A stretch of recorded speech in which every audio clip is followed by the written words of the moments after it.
Welcome back to my channel Prachi street maths.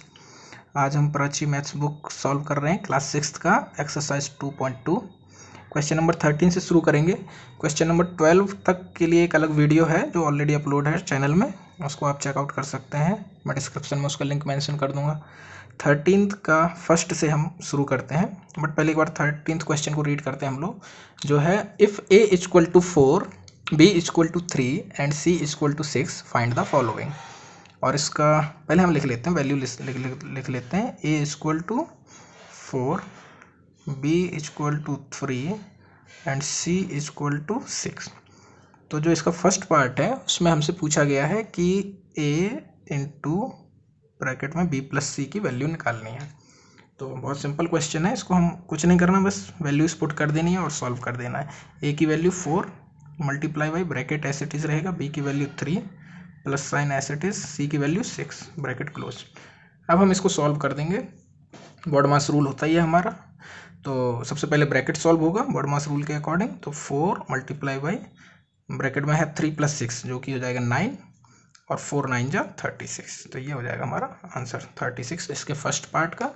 Second part solve करते हैं हम, यहीं पर ही लिख लेते हैं, स्पेस है काफ़ी। सेकंड पार्ट में पूछ रहा है वो हमसे ए बी प्लस ए सी। तो देखो ए और बी के बीच में कोई साइन नहीं है तो मतलब मल्टीप्लाई का साइन माना जाएगा।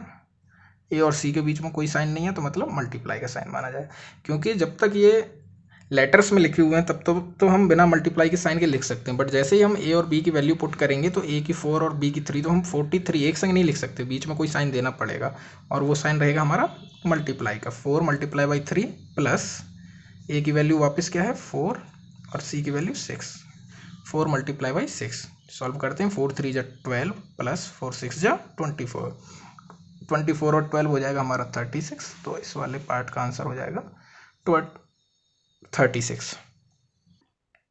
Moving on to question number 14, which is if a is equal to 8, b is equal to 5 and c is equal to 2, find the following. So we will write down the values. A is equal to 8, b is equal to 5 and c is equal to 2. तो क्या निकालना है हमें, first part देखते हैं। First part में उसने हमसे बोला है a इंटू बी माइनस सी। तो चलो सॉल्व करते हैं इसको वापस वैसे ही जैसे हमने 13 में किया। जस्ट क्या करना है, वैल्यू पुट करनी है। a इक्वल टू 8 आ जाएगा, b की जगह पे 5 आ गया, c की जगह पे 2। बाकी सारी चीज़ें जो भी नंबर्स हैं हमारे उनको लिखना है हमें, बाकी सारी चीज़ें same S it is he लिख देंगे।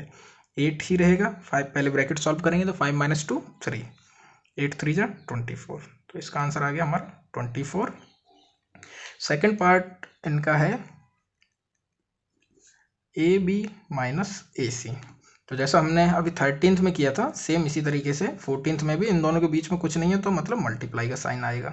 ए बी के बीच में मल्टीप्लाई, ऐसे ही ए और सी के बीच में भी मल्टीप्लाई।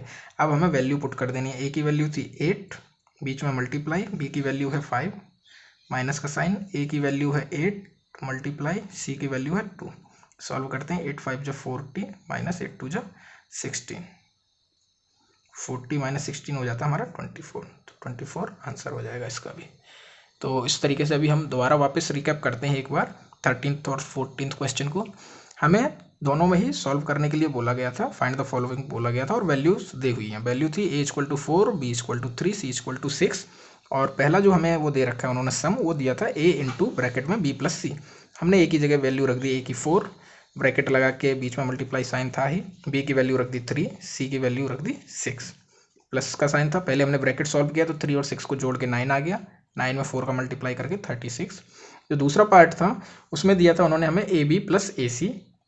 तो ए और बी के बीच में कोई साइन नहीं है और जहाँ भी दो नंबर्स के बीच में या दो लेटर्स के बीच में कोई साइन नहीं होता तो वहाँ पर हम मल्टीप्लाई का साइन मानते हैं। तो ए मल्टीप्लाई बाई बी करना था हमें, प्लस करके ए मल्टीप्लाई बाई सी करना था। तो ए की वैल्यू हमने वापस 4 रख दी, मल्टीप्लाई बाई बी की वैल्यू 3 से, देन प्लस का साइन लगा के ए की वैल्यू फिर से वापस 4 रखी और मल्टीप्लाई बाई सी की वैल्यू 6 से। मल्टीप्लाई किया 4 3 जा 12, 4 6 जा 24, बीच में प्लस था, प्लस किया दोनों को तो 36 आंसर आ गया। इसी तरीके से हमने 14th को किया, उसमें वैल्यू चेंज कर दी उन्होंने, ए की वैल्यू 8 कर दी, बी की 5 कर दी और सी की 2 कर दी और हमें सम दिया, पहला इक्वेशन दिया ए इंटू ब्रैकेट में बी माइनस सी। बस हमने वैल्यूज पुट की हैं और जो भी हमें दिया था ऑपरेशन करने के लिए प्लस माइनस मल्टीप्लाई डिवाइड, चारों में से क्या दिया था, इधर मल्टीप्लाई और प्लस था, इधर मल्टीप्लाई एंड माइनस है, तो वो हमने कर दिया, तो दोनों का आंसर आ गया है। तो इस तरीके से 13th एंड 14th क्वेश्चन इस एक्सरसाइज के हमारे सॉल्व हो गए। हम आगे बढ़ते हैं 15th क्वेश्चन की तरफ। 15th क्वेश्चन में हमें फिर से वैल्यू दी हुई है और इस बार उसने उनका सॉल्यूशन नहीं मांगा, इस बार उसने वेरीफाई करने के लिए बोला है। तो मतलब वेरीफाई मतलब लेफ्ट हैंड साइड होगा, राइट हैंड साइड होगा और दोनों में वेरीफाई करना है कि इक्वल है या नहीं है। तो वैल्यूज लिखते हैं। सबसे पहले हम वैल्यू है हमारी a = 3, b = 5 और c = 10। तो क्वेश्चन भी यही था, if a = 3, b = 5 and c = 10 verify क्या करना है। फर्स्ट पार्ट दिया है हमें a इंटू ब्रैकेट में b plus c equal to है क्या, ए बी प्लस ए सी के। तो इसी तरीके के हमने अभी क्वेश्चन सॉल्व किए थे 14th और 13th में, जो कि a इंटू बी प्लस सी अलग पार्ट था और ए बी प्लस ए सी अलग पार्ट था, और उसमें हमने देखा था कि आंसर एक जैसा ही आया था। बट यहाँ पे भी हम सॉल्व करके दिखाएंगे कि लेफ्ट हैंड साइड और राइट हैंड साइड इक्वल है। अगर इक्वल है तो ये इक्वेशन वेरीफाई होती है और अगर नहीं है तो फिर वो वेरीफाई नहीं होगी। सॉल्व करते हैं। ए की वैल्यू वापस हमने 3 लिखी, मल्टीप्लाई बाई बी की वैल्यू 5 प्लस सी की वैल्यू 10, इक्वल का साइन लगा के साथ में ही इसको भी हम सॉल्व करेंगे। यहाँ पर कोई साइन नहीं है इन दोनों के बीच में, मल्टीप्लाई का साइन याद रखना इस चीज़ को। ए की वैल्यू 3 मल्टीप्लाई बाई बी की वैल्यू 5 प्लस ए की वैल्यू 3 मल्टीप्लाई बाई सी की वैल्यू 10। तो आप सॉल्व करते हैं। 3 मल्टीप्लाई बाई 5 और 10 15, ब्रैकेट लगाने की जरूरत नहीं थी बट कोई बात नहीं। 3 5 जा 15 प्लस 3 10 जा 30। अब एक ही ऑपरेशन है हमारा, मल्टीप्लाई 15 3 जा 45 इक्वल में 15 प्लस 30 क्या हो जाता है 45। तो हम देख रहे हैं कि LHS इक्वल टू RHS है यहाँ पर, तो हम क्या लिखेंगे, हेंस वेरीफाइड। तो इस तरीके से हमने वेरीफाई कर लिया। हम एक बार और इसको रिपीट करेंगे। ए की और बी की और सी की वैल्यू दी हुई है उसने, और उसने हमसे पूछा कि वेरीफाई करना है if a into B plus C equal to A B plus A C. ये वेरीफाई करना है कि ये चीज़ इसके इक्वल है या नहीं है। तो हमने वैल्यूज पुट कर दी हैं और इसको सॉल्व किया है। तो हमारा क्या है 45 इक्वल टू 45, जो कि मतलब हो गया LHS, मतलब left hand side equal to right hand side, दोनों इक्वल था। तो इस तरीके से हमने इसको वेरीफाई कर दिया। इसी का सेकेंड पार्ट हम देखेंगे। सेकेंड पार्ट में उन्होंने बोला है a into B minus C equal to A B minus A C. यहाँ पर हम वैल्यू पुट करते हैं। a की वैल्यू 3 इंटू बी की वैल्यू 5 माइनस सी की वैल्यू 10 इक्वल टू ए की वैल्यू 3 मल्टीप्लाई बाई बी की वैल्यू 5 माइनस, ब्रैकेट नहीं लगाना, ए की वैल्यू 3 मल्टीप्लाई बाई सी की वैल्यू 10। अब देखो, जब हम मल्टीप्लिकेशन की प्रॉपर्टीज़ पढ़ते हैं तो उसमें एक इक्वेशन है हमारी, जो मैं यहाँ पे लिख दे रहा हूँ कि ये a into B minus C equal to A B minus A C है। कब है, जब हमारा b किससे बड़ा हो, c से बड़ा हो। जब हमारा b c से बड़ा हो। यहाँ पर हम देख रहे हैं कि b की वैल्यू 5 है, c की वैल्यू 10 है, b क्या हो गया हमारा, c से छोटा हो गया है। तो अगर b c से छोटा है तो हम इस इक्वेशन को और आगे फॉरवर्ड कर ही नहीं सकते। तो यहाँ पर इसका मतलब क्या हो जाएगा कि ये वेरीफाई नहीं कर रहा, क्योंकि ये जो रिलेशन है इसको इस रेशनल नंबर में होल नंबर में हम कर ही नहीं सकते वेरीफाई, तो ये वेरीफाई नहीं होगा। तो हम कौन सा साइन लगा देंगे, इज नॉट इक्वल टू का साइन लगा देंगे। तो एक बार और दोबारा समझते हैं इसको। जो इन्होंने हमें इक्वेशन दी है, जो हमें रिलेशन दिया है a into B minus C equal to A B minus A C, ये रिलेशन जिस तरीके से ये वाली रिलेशन थी जो a into B plus C equal to A B plus A C, आपस में लेफ्ट हैंड साइड और राइट हैंड साइड इक्वल रहता है, इसी तरीके से इसमें भी रहता है। बट इसमें एक शर्त है, वो शर्त ये है कि b हमारा ग्रेटर होना चाहिए किससे, c से। जो b की वैल्यू है वो c से ज़्यादा होनी चाहिए। तो b की वैल्यू 5 है, c की वैल्यू 10 है। तो इस तरीके से यहाँ पर हम क्या देख रहे हैं, b की वैल्यू 5 और c की वैल्यू 10, तो क्या हो गया, c की 10 b की 5, तो b छोटा हो गया, c बड़ा हो गया। तो इसलिए होल नंबर्स के इस रिलेशन को हम वेरीफाई नहीं कर सकते, और जब वेरीफाई नहीं करते तो हम इसी तरीके से लिख देते हैं कि we can't verify this relation in whole number.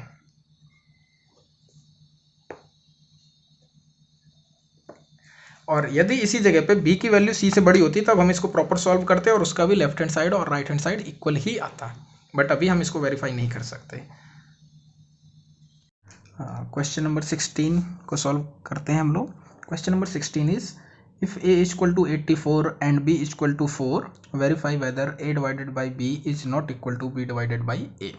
तो हम वैल्यू लिखते हैं a इक्वल टू 84 और b इक्वल टू दिया हुआ है हमें 4, और उसने हमसे पूछा है कि हमें वेरीफाई करना है कि a divided by b is not equal to b divided by a। तो हम वेरीफाई करते हैं a की वैल्यू 84 डिवाइड करना है हमें b की वैल्यू 4 से, और हमें वेरीफाई करना है कि ये इक्वल नहीं है b की वैल्यू 4 डिवाइडेड बाई a की वैल्यू 84 के। तो इधर हम सॉल्व करेंगे तो 4 से 4 का डिवाइड करना 84 में 21 आ जाएगा। इधर अगर हम डिवाइड करेंगे तो डिवाइड हो ही नहीं पाएगा, तो इधर तो हमारा पूरा होल नंबर आ रहा है। 21 क्या है, हमारा होल नंबर है, और ये 4/84 क्या है, ये होल नंबर नहीं है। तो हम क्या लिख देते हैं, नॉट अ होल नंबर। तो इस तरीके से हमने वेरीफाई किया कि ये आपस में इक्वल नहीं है। तो a divided by b is not equal to b divided by a।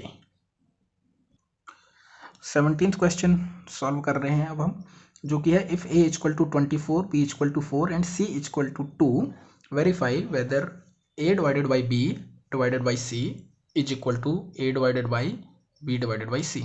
तो हम पहले वैल्यू लिखते हैं। सबसे पहले a इक्वल टू है हमारा 24, b equal to 4 and c equal to 2। अब हमें वेरीफाई क्या करना है, a divided by b divided by c is equal to a divided by b divided by c। ये हमें वेरीफाई करना है। तो बस हम वैल्यू पुट करते हैं, a की वैल्यू 24 डिवाइडेड बाई b की वैल्यू 4 से डिवाइडेड बाई c की वैल्यू 2। क्या ये इक्वल है a divided by 24 divided by b की वैल्यू 4 डिवाइडेड बाई 2 से। 24 को 4 से डिवाइड करेंगे 6 आएगा, डिवाइडेड बाई 2। 24 डिवाइडेड बाई 4 को 2 से डिवाइड करेंगे 2 आएगा। तो 2 से 6 को डिवाइड करेंगे 3 आएगा, 2 से 24 को डिवाइड करेंगे तो 12 आएगा। तो हमें दिख ही रहा है कि a divided by b divided by c is not equal to a divided by b divided by c। ये इसके इक्वल नहीं है। एक बार दोबारा समझ लेते हैं। a b c तीनों की वैल्यू दे रखा है, और उसने हमें वेरीफाई करने के लिए बोला था a divided by b divided by c को कि क्या ये इक्वल है, किसके इक्वल है, a divided by b divided by c के। तो हमने जब इसको सॉल्व किया वापस वैल्यू पुट करके, तो जो हमारा फर्स्ट लेफ्ट हैंड साइड था उसका आंसर 3 आ रहा था, और राइट हैंड साइड का 12 आ रहा था, जो कि आपस में इक्वल नहीं है। तो इस तरीके से हमने वेरीफाई किया कि ये आपस में इक्वल नहीं है। 18th क्वेश्चन सॉल्व करने आगे बढ़ रहे हैं हम। That is if a equal to 64 b equal to 8 and c equal to 4 verify that a divided by b divided by c is not equal to a divided by b divided by c। लिखते हैं पहले तो ज़्यादा better समझ में आएगा। If a equal to 64 b equal to 8 and c equal to 4, तो अब हमें क्या वेरीफाई करना है कि a डिवाइडेड बाई b है जो, और फिर हम उसको डिवाइड कर रहे हैं c से, वो is not equal to a divided by b divided by c से। तो वापस जैसे हमने 17th किया ऐसे ही 18th करना है। वैल्यू पुट करेंगे 64 डिवाइडेड बाई b की वैल्यू 8 डिवाइडेड बाई c की वैल्यू 4। क्या कह रहा है, is not equal to a की वैल्यू 64 डिवाइडेड बाई b की वैल्यू 8 डिवाइडेड बाई c की वैल्यू 4। सॉल्व करते हैं। 8 8 जा 64 divided by 4 is not equal to 64 divided by 4 2 जा 8, 4 2 जा 8 इधर आ गया, इज नॉट इक्वल टू 2 से 64 को डिवाइड करेंगे तो आ जाएगा 34। तो यहाँ भी हमें दिख रहा है कि ये आपस में इक्वल नहीं है, तो हम लिख देंगे कि A divided by B divided by C is not equal to A divided by B divided by C, hence verified। उसने जो हमें वेरीफाई करने को बोला था वो हमने वेरीफाई कर दिया। उसने बोला था इस बार हमें, जो हमने इसके पहले क्वेश्चन किए 17 तो उसमें हमें इक्वल के लिए बोला था, तो इक्वल तो आया नहीं, तो हमने बता दिया कि ये इक्वल नहीं है। यहाँ पे हमें उसने बोला था कि ये इक्वल नहीं है और हमने जो सॉल्व किया तो ये इक्वल नहीं था, तो इस तरीके से हमने इसको वेरीफाई कर दिया है। पहले वाले में उसने हमें वेरीफाई करने को बोला था कि क्या ये इक्वल है, नहीं है, तो ये वेरीफाई नहीं हो रहा। इधर उसने बोला था कि ये आपस में इक्वल नहीं है और जब हमने वेरीफाई किया तो ये इक्वल नहीं था, तो इसलिए हम लिखेंगे हैंस वेरीफाइड। 19th क्वेश्चन को सॉल्व करने के लिए आगे बढ़ते हैं। 19th में दो पार्ट हैं, तो पहला पार्ट देखते हैं। Divide and check using relation dividend equal to divisor into quotient plus remainder. Divide और चेक करना है हमें, जो रिलेशन पढ़ी है हमने अपने एग्जाम्पल्स में। रिलेशन क्या होती है कि डिविडेंड किसके इक्वल होता है, डिवाइजर और कोशेंट को मल्टीप्लाई के और बाद में उसमें प्लस रिमाइंडर कर देते हैं, तो हमारा डिविडेंड आ जाता है। तो फर्स्ट पार्ट जो दिया है इसने दिया है 456 डिवाइडेड बाई 17। तो 17 से हमें 456 को डिवाइड करना है, करके देखते हैं। 17 2 जा 34, 5 - 4 1, 4 - 3 1, 6 आ गया। एंड देन 17 6 जा 102, क्योंकि 17 7 जा 119 ज़्यादा हो जाएगा, तो 17 6 जा 102 माइनस करके 14 आ गया। तो 14 क्या है हमारा, रिमाइंडर है। 26 क्या है हमारा, क्वोशिएंट है। और 17 क्या था हमारा, डिवाइजर था। ये 456 क्या है हमारा, ये है dividend.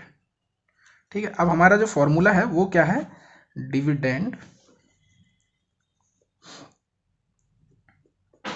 Equal to divisor multiply by quotient plus remainder. Remainder को मैंने आर लिख दिया, कवर हो रहा होगा वीडियो में।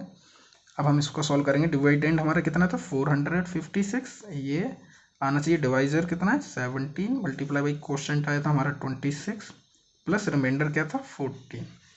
तो 17 6 जा 102, कैरी 10, 17 2 जा 32 और 10 40, 17 6 जा 102 का 2 आएगा, कैरी 10 तब होगी। 17 2 जा 32 और 10, 17 2 जा 34 और 10 50 44, बड़ा कन्फ्यूजन हो रहा है आज, प्लस 14। तो आपस में प्लस कर देंगे तो 246 415 456 इक्वल टू 456। तो इस तरीके से हमने इसको डिवाइड कर दिया पहले और फिर चेक किया। वापस देखेंगे, यहाँ मल्टीप्लाई में कन्फ्यूजन इसलिए हुआ क्योंकि यूजुअली हम क्या करते हैं 26 से 17 को करेंगे, बट उसका पहाड़ा टफ है तो इसलिए 17 से किया था, तो कम्युनिकेशन थोड़ा सा वो हो गया। 17 6 जा 102 का 2 आया, 10 कैरी थी, 17 2 जा 34 और 10 44, 442 में 14 जोड़ा 456। तो इस तरीके से हमने जो 19 का फर्स्ट था उसको हमने डिवाइड और चेक कर दिया है। सेकंड करने जाते हैं एक बार। क्वेश्चन नंबर 19 का सेकंड पार्ट हम करने जा रहे हैं, जो है हमारा 259 डिवाइडेड बाई 3। तो 3 नहीं 13, तो 259 को 13 से डिवाइड कर रहे हैं। 13 1 जा 13 माइनस करके 2 1 और 13 9 जा 117, 9 में 7 गए 2, 2 में से 1 गए 1। तो ये है हमारा रिमाइंडर, ये है हमारा क्वोशिएंट। फॉर्मूला लगाएंगे, dividend equal to divisor plus quotient, sorry divisor multiply by quotient plus remainder. तो डिविडेंड हमारा कितना है 259। ये आना चाहिए हमारा कब, जब हम डिवाइजर क्या 13 को मल्टीप्लाई करेंगे क्वोशिएंट 19 से और प्लस कर देंगे रिमाइंडर जो है हमारा 12।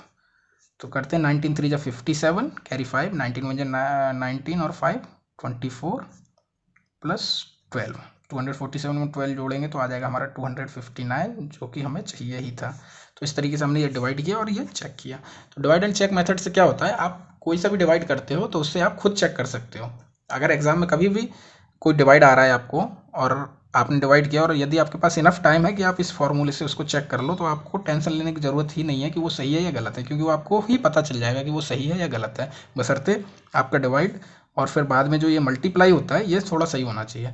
और जल्दी जल्दी में चांसेस होते हैं गलत होने के, जो कि जैसे अभी मैंने इसका फर्स्ट पार्ट किया तो जल्दी जल्दी कर रहे हैं थोड़ा, तो उसमें मैंने मल्टीप्लाई में थोड़ा सा मिस्टेक किया था, तो वो चांसेस बन जाते हैं यदि हम ज़्यादा जल्दी करते हैं। रिलैक्स होकर करना है थोड़ा सा। मेरे पास अभी टाइम का थोड़ा शॉर्टेज है, इसलिए थोड़ा जल्दी जल्दी जल्दी जल्दी। क्वेश्चन नंबर 20 हमारा कह रहा है कि verify that b into C equal to A if a divided by b equal to C. और उसका जो फर्स्ट पार्ट उन्होंने दिया है वो दिया है a इक्वल टू 56 और b इक्वल टू 7। तो हमें वेरीफाई करना है कि जो b into C equal to A है वो ये होना चाहिए यदि a divided by b equal to C है। तो a डिवाइडेड बाई b हम कर देते हैं a divided by b equal to C, ताकि हमारी c की वैल्यू निकल के आ जाए। तो a क्या है हमारा 56, डिवाइड कर देंगे हम b की वैल्यू 7 से, तो क्या आ गया हमारा 8 आ गया। 8 क्या है c की वैल्यू है, c की वैल्यू 8 हो गई। अब हमें वेरीफाई करना है कि क्या b इंटू सी करके हमारा a आएगा। तो b की वैल्यू हम वापस 7 लिख देंगे, c की वैल्यू जो हमारी 8 आई है, c की वैल्यू 8 चाहिए क्या हमें a, तो 7 8 जा 56। तो क्या हमारी a की वैल्यू 56 थी, यस। तो ये हमारा वेरीफाई हो रहा है। इसी का हम दूसरा पार्ट चेक करते हैं एक बार। दूसरा पार्ट थोड़ा सा नोटबुक को एडजस्ट करेंगे अब, yes now we have enough space. So a equal to 156 और b इक्वल टू 13।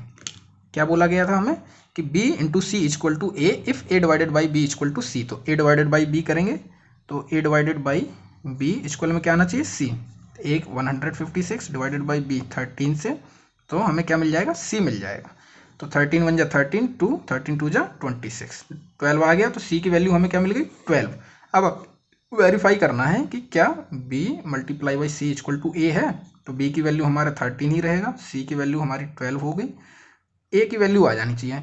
तो मल्टीप्लाई कर देते हैं, 12 3 जा 36, कैरी 3, 12 1 जा 12 और 3 15। तो 156 आई है हमारी a की वैल्यू सॉल्व करके।